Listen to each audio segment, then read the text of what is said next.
नमस्कार दोस्तों, study for IAS PCS with notes में आपका स्वागत है। पिछले वीडियो में हम लोगों ने सभी जन आंदोलन एवं विद्रोह की चर्चा की थी। आज हम लोग आधुनिक भारतीय इतिहास में किसान आंदोलन को पढ़ेंगे। आज का वीडियो काफ़ी महत्वपूर्ण है क्योंकि हम सभी जानते हैं कि PCS एवं वनडे एग्ज़ाम में किसान आंदोलन से प्रश्न रहते ही हैं, पूछे ही जाते हैं। तो मैंने किसान आंदोलन से संबंधित सभी महत्वपूर्ण फैक्ट और साथ ही प्रीवियस ईयर क्वेश्चन को भी इंक्लूड किया है इसमें। तो चलिए आज का वीडियो स्टार्ट करते हैं। पहला पॉइंट है नील विद्रोह। नील विद्रोह से संबंधित पहली घटना बंगाल के नदिया जिले में स्थित गोविंदपुर गांव में सितंबर 1859 में हुई। किन नेताओं के नेतृत्व में किसानों ने नील खेती करना बंद कर दिया? तो नेतृत्वकर्ता कौन थे? दिगंबर विश्वास और विष्णु विश्वास। इसमें आपको काफ़ी सारे फैक्ट याद रखना है जो कि काफ़ी महत्वपूर्ण है। पहली बात कि यह पहली घटना कहाँ हुई थी, तो बंगाल के नदिया ज़िले में हुई थी। और कब हुई थी? सितंबर 1859 में हुई थी। और इसके जो नेता थे दिगंबर विश्वास और विष्णु विश्वास। ठीक है, आगे बढ़ते हैं। रैयत नील की खेती नहीं करना चाह रहे थे, पर उनसे एक अमान्य मूल्य पर ज़बरदस्ती कराई जा रही थी। इससे उपजे विद्रोह को क्या कहा जाता है? तो इसे नील विद्रोह कहा जाता है। ठीक है, और इसी में जो इसमें है कि एक अमान्य मूल्य पर ज़बरदस्ती खेती कराई जाती थी। एक्चुअली जो रैयत थे ना, वो नील की खेती नहीं करना चाहते थे, वो चावल की खेती करना चाहते थे और उन्हें ज़बरदस्ती नील की खेती करवाया जाता था। और एक प्रथा था जिसे कि ददनी प्रथा कहा जाता है। ठीक है, यह आपको जानना ज़रूरी है। ददनी प्रथा होता क्या है कि बाज़ार भाव से काफ़ी कम अग्रिम धन देकर, देखिए अंग्रेज़ों के द्वारा किसानों को फसल से पूर्व ही कुछ पैसा देके, मतलब अग्रिम धन देके उसे कॉन्ट्रैक्ट कर लिया जाता था। ठीक है, और वो जो कॉन्ट्रैक्ट का पैसा होता था वो बाज़ार मूल्य से काफ़ी कम होता था। जो नील जो बाज़ार में बिकता था वह उससे काफ़ी कम पैसे में पहले ही कॉन्ट्रैक्ट कर लेते थे किसानों को। तो ये जो प्रथा था उसे ददनी प्रथा कहा जाता था। आगे बढ़ते हैं। नील बागान मालिकों के अत्याचार का चित्रण दीनबंधु मित्र ने अपने किस नाटक में किया? तो नील दर्पण में किया। तो नील दर्पण किसके द्वारा है लिखा गया? दीनबंधु मित्र। तो आपको बता दें कि ये जो नील विद्रोह है इसे बुद्धिजीवी वर्ग और ईसाई मिशनरियों का भी भरपूर समर्थन था। ठीक है, तो स्टेटमेंट वाले क्वेश्चन में या आपको आसानी होगा उसका आंसर देने में। तो ईसाई मिशनरियों का भी नील विद्रोह को समर्थन था। आगे बढ़ते हैं। 31 मार्च 1860 को सीटोन कार की अध्यक्षता में किस 4 सदस्यीय आयोग का गठन किया गया? तो नील आयोग का गठन किया गया। तो आपको ध्यान रखना है कि नील आयोग की अध्यक्षता किसने की थी? सीटोन कार ने की थी। ठीक है, 1860 में इसका गठन हुआ था। नील आंदोलन का जमकर समर्थन करने वाले हिंदू पैट्रियट के संपादक कौन थे? तो संपादक थे हरिश्चंद्र मुखर्जी। आगे बढ़ते हैं। पाबना के किसानों को अधिनियम 10 द्वारा मिली सुविधा के बावजूद जमींदारों के शोषण का शिकार होना पड़ता था। फलतः साहूकारों और महाजनों के चंगुल से बचने के लिए पाबना विद्रोह शुरू हुआ। यह कब से कब तक चला? तो यह जो विद्रोह है पाबना विद्रोह, यह 1873 से 1876 ईस्वी तक चला। देखिए इसका विशेषता क्या था कि यह जो विद्रोह था यह कानून के दायरे में रहकर इसका विस्तार किया गया था। ठीक है, और सामान्यतः यह अहिंसक विद्रोह था। कहीं कहीं पर छिटपुट विद्रोह हुए थे जब जमींदार अपने जो कागजात होते हैं उसे बचाने के चक्कर में थोड़ा छिटपुट हुआ था। इसमें होता था कि पाबना जो किसान थे, जो विद्रोही थे, वह साहूकारों और महाजनों के जो रजिस्टर होते थे उसे जला दिया करते थे। ठीक है, आगे बढ़ते हैं। 1873 में पावना जिले के यूसुफशाही परगना में किस संगठन की स्थापना की गई? तो किसान सभा की स्थापना की गई। कब की गई? 1873 में। कहाँ? यूसुफजाई परगना में। पाबना विद्रोह की जांच के आधार पर 1885 में कौन सा अधिनियम पारित किया गया जिससे किसानों की ज़मीनें उन्हें वापस मिल गई? तो बंगाल काश्तकारी अधिनियम यह पारित किया गया। आपको यह डेट भी पूछ दिया जाता है कि बंगाल काश्तकारी अधिनियम कब पारित किया गया? तो 1885। यह महत्वपूर्ण है, आपको ध्यान रखना है। आगे बढ़ते हैं। दक्कन के किसान कर भुगतान में असमर्थता के कारण पूरी तरह से महाजनों के चंगुल में फंस चुके थे। इससे निकलने के लिए दक्कन विद्रोह सिरूर तालिका के करडाह गांव से किस वर्ष आरंभ हुआ? तो दक्कन विद्रोह जो है कहाँ से आरंभ हुआ है? देखिए, करडाह गांव सिरूर तालुका से आरंभ हुआ है। और कब हुआ है? 1875 को।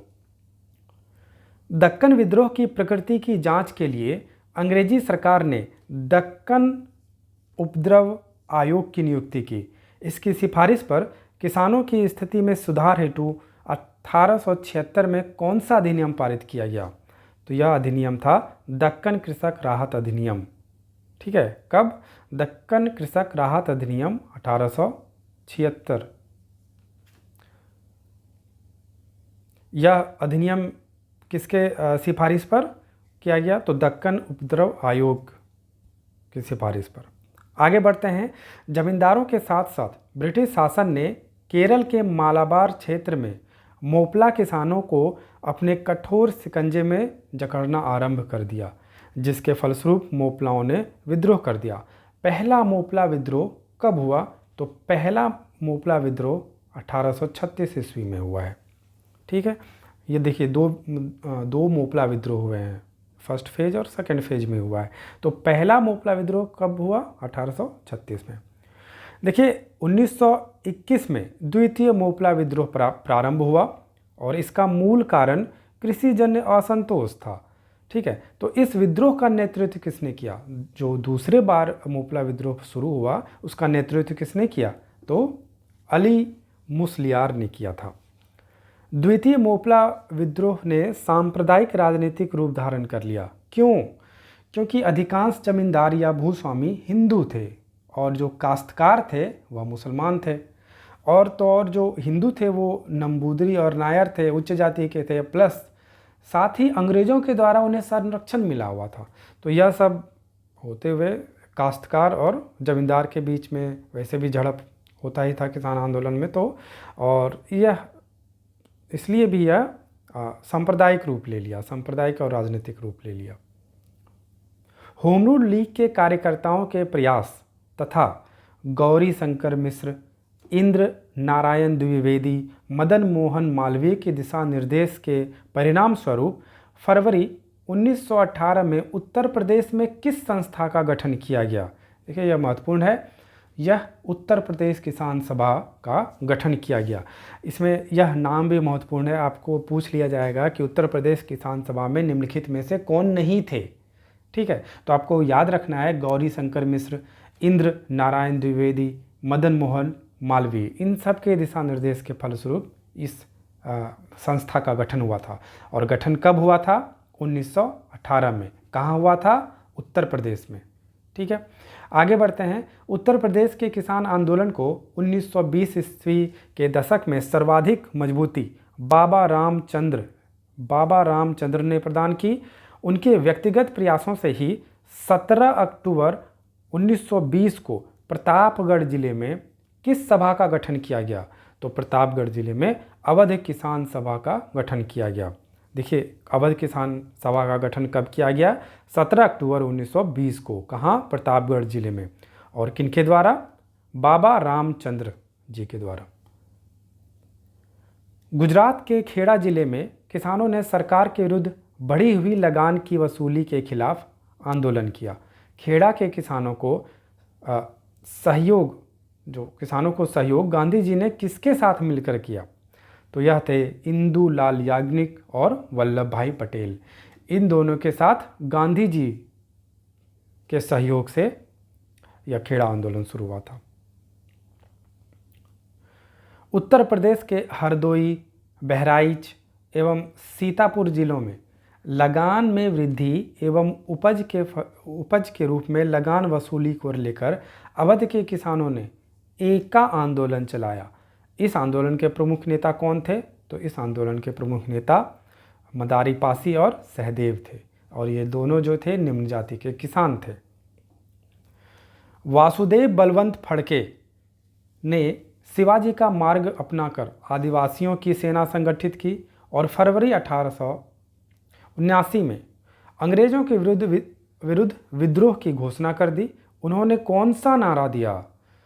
तो उन्होंने दिया हिंदू राज्य की स्थापना का नारा दिया उन्होंने। आगे बढ़ते हैं। भारत में गांधी जी के नेतृत्व में किया गया प्रथम किसान सत्याग्रह कौन सा है? तो चंपारण का नील सत्याग्रह, जो कि 1917 में हुआ। चंपारण के किसानों ने चंपारण के किसानों से अंग्रेज बगान मालिकों ने एक करार कर रखा था, जिसके तहत किसानों को अपने कृषिजन्य क्षेत्र में, ठीक है, कृषिजन्य क्षेत्र के 3/20वां भाग, ठीक है, 3/20वां भाग पर नील की खेती करनी होती थी। तो इस पद्धति को क्या कहा जाता था? तो इस पद्धति को तीन कठिया प्रणाली कहा जाता था। यह जो है बीपीएससी में इस बार भी पूछा गया है, 68 वाले में पूछा गया था कि ये तीन कठिया प्रणाली में कितने भाग होते हैं। ठीक है, आगे बढ़ते हैं। चंपारण सत्याग्रह के दौरान गांधी जी के कुशल नेतृत्व से प्रभावित होकर रविंद्रनाथ टैगोर ने उन्हें कौन सी उपाधि दी थी? तो रविंद्रनाथ टैगोर ने उन्हें महात्मा की उपाधि दी थी। देखिए, चंपारण सत्याग्रह में गांधी जी के साथ और भी कई नेता थे, उनका नाम महत्वपूर्ण है। फिर वही उस तरह का क्वेश्चन पूछता है कि निम्नलिखित में से कौन नहीं थे, ठीक है, या फिर 1 2 3 4 करके बोल देंगे, 1 थे, 2 थे, 3 थे, इस तरह करके। तो नाम आपको इसका याद रखना जरूरी है। तो गांधी जी के साथ थे राजेंद्र प्रसाद, ब्रज किशोर सिंह, महादेव देसाई, नरहरि पारिख, जेबी कृपलानी। ठीक है, तो आपको याद रखना है ये।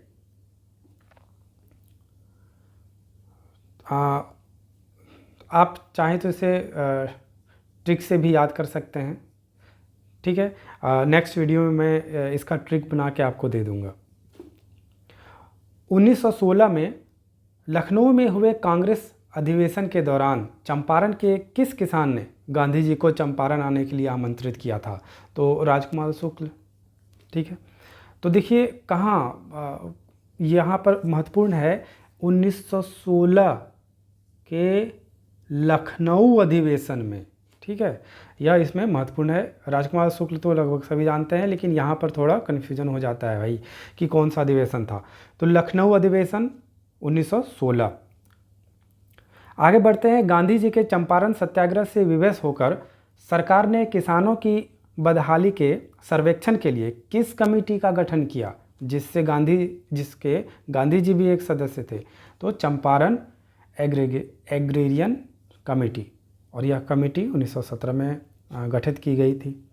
चंपारण एग्रेरियन कमेटी की सलाह पर सरकार ने तीन कठिया पद्धति को समाप्त कर दिया तथा किसानों से अवैध रूप से वसूले गए धन का कितना भाग उन्हें वापस कर दिया?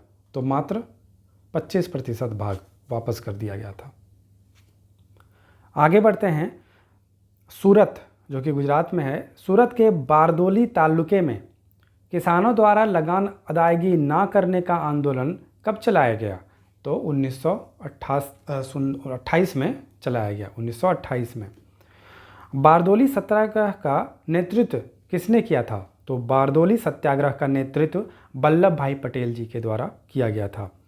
ब्रिटिश सरकार ने ब्रूमफील्ड और मैक्सवेल को बारदोली मामले की जांच का आदेश दिया। जांच रिपोर्ट में बढ़े हुए 30% लगान को अवैध करार दिया गया। इसके बाद सरकार ने लगान को घटाकर कितना कर दिया? तो लगान को घटाकर 6.03% कर दिया गया। इस समय वायसराय कौन थे? तो इस समय वायसराय लॉर्ड इरविन थे। किस पद्धति के अंतर्गत बारदोली के किसानों को उच्च जातियों के यहाँ पुश्तैनी मजदूरी करनी पड़ती थी? तो यह आपको ध्यान रखना है। यह जो पद्धति थी, हाली पद्धति थी। यह हाली पद्धति के कारण बारदोली के किसानों को उच्च जातियों के यहाँ पुश्तैनी मजदूरी करनी पड़ती थी। ठीक है, यानी कि अगर कोई मजदूरी करता है उसका बेटा भी करेगा, ठीक है, उसका बेटा भी करेगा, इस तरह से था। तो यह हाली पद्धति थी। गांधी जी ने बारदोली सत्याग्रह के दौरान यहाँ की महिलाओं की ओर से वल्लभ भाई पटेल को कौन सी उपाधि प्रदान की थी? तो सरदार की उपाधि प्रदान की थी। तो देखिए, यह उपाधि जो है वह गांधी जी के द्वारा दी गई थी। गांधी जी के द्वारा बारदोली सत्याग्रह के दौरान यहाँ की महिलाओं की ओर से वल्लभ भाई पटेल को दिया गया था। तो ये आपको ध्यान रखना है। नेक्स्ट है तेभागा आंदोलन। बंगाल में जोतदारों के विरुद्ध बटाईदारों का आंदोलन था, जिसे कंपाराम एवं भवन सिंह जैसे नेताओं ने नेतृत्व प्रदान किया। इसमें बटाईदारों की प्रमुख मांग क्या थी?